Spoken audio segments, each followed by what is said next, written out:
আপনার আশপাশের পরিচিত ম্যাক্সিমাম মানুষ আপনার ভালো চায় না। এটা বাংলাদেশের মানুষের মত জাগত টেন্ডেন্সি শত শত বছর ধরে চলে আসছে।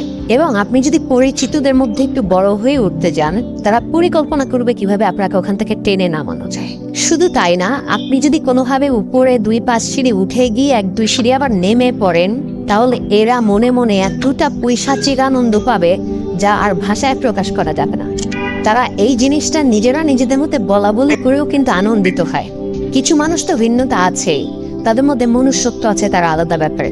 শহর অঞ্চলে এক ফ্ল্যাটের মানুষ আর এক ফ্ল্যাটের মানুষকে চেনে না। ওই হিমালয় জয় করে ফেললেও অতটা আর হিংসা করার সুযোগ থাকে না। তো বিষয়টা হলো, আমাদের চারপাশে যতগুলো মানুষ চুপি মানুষগুলোকে আমরা দেখছি, আসলে তারা মানুষ না।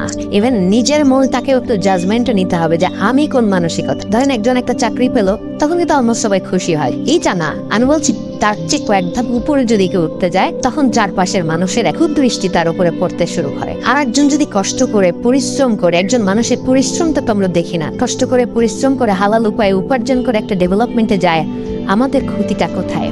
আমরা কেন তাকে অ্যাপ্রিসিয়েট করতে পারি না?